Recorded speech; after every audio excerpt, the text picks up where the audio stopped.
We challenge you to find a better villa at just rupees 1.29 crores in Kelambakam, Moyamar.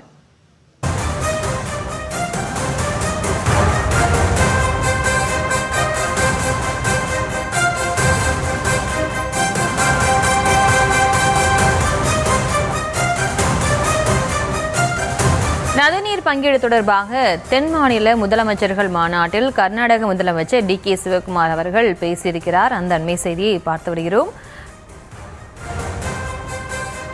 இது தொடர்பான கூடுதல் விவரங்களோடு இணைகிறார் நமது செய்தியாளர் ஜெரி. வணக்கம். தற்போது நதிநீர் பங்கீடு தொடர்பாக கர்நாடக முதலமைச்சர் பேசியதாக ஒரு தகவல் கிடைக்கப்பட்டிருக்கு. அவர் தென் மாநில முதல்வர்கள் மாநாட்டில் என்ன பேசினாரு, அது தொடர்பான முழு விவரம்?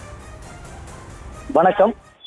இன்று மகாபலிபுரத்தில் நடைபெற்று வரும் தெற்கு மண்டல குழுவினுடைய 31வது கூட்டத்தில் கர்நாடகா முதலமைச்சர் டி.கே. சிவகுமார் பல்வேறு முக்கிய கோரிக்கைகளை முன்வைத்திருக்கிறார்.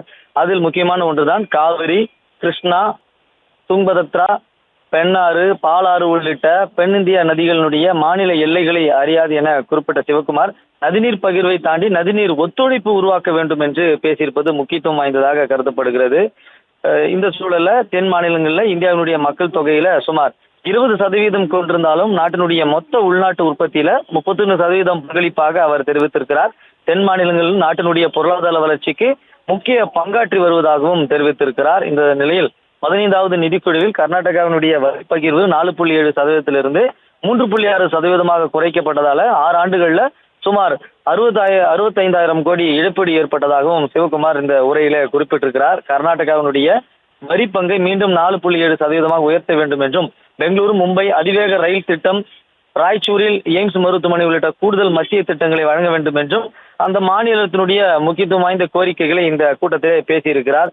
அதிலும் குறிப்பாக நதிநீர் பிரச்சனையில் ஒத்துழைப்பு வேண்டும் என்று பேசியிருக்கிறார். காவிரி, கிருஷ்ணா, பெண்ணாறு, பாலாறு உள்ளிட்ட தென்னிந்திய நதிகள் மாநில எல்லைகளை அறியாது என குறிப்பிட்ட சிவகுமார் நதிநீர் பகிர்வை தாண்டி நதிநீர் ஒத்துழைப்பை உருவாக்க வேண்டும் என்று கோரிக்கையை முன்வைத்திருக்கிறார். சமத்துவம், வெளிப்படைத்தன்மை, ஒத்துழைப்பு ஆகிய 3 கொள்கைகளினுடைய அடிப்படையில நீர்வள பிரச்சனைகளை அணுக வேண்டும் என்றும், கர்நாடகாவினுடைய சட்டப்பூர்வ நீர் பங்கை மதிக்க வேண்டும் என்றும் அவர் தெரிவித்திருக்கிறார். மேலும் சுகாதார, நிதி, கல்வி மற்றும் ஊட்டச்சத்து, ஏழைகளுக்கான வீடுகள் உள்ளிட்ட பல்வேறு கோரிக்கைகளை முன்வைத்திருந்தாலும் கூட கர்நாடகாவினுடைய முதலமைச்சர் நதிநீர் பிரச்சனையினுடைய ஒத்துழைப்பை பற்றி பேசியிருப்பதுதான் கவனத்தை ஈர்த்திருக்கிறது.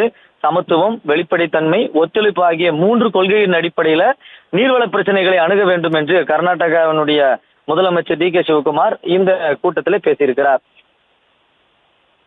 We challenge you to find a better villa at just rupees 1.29 crores in Kelambakam, Moyamar.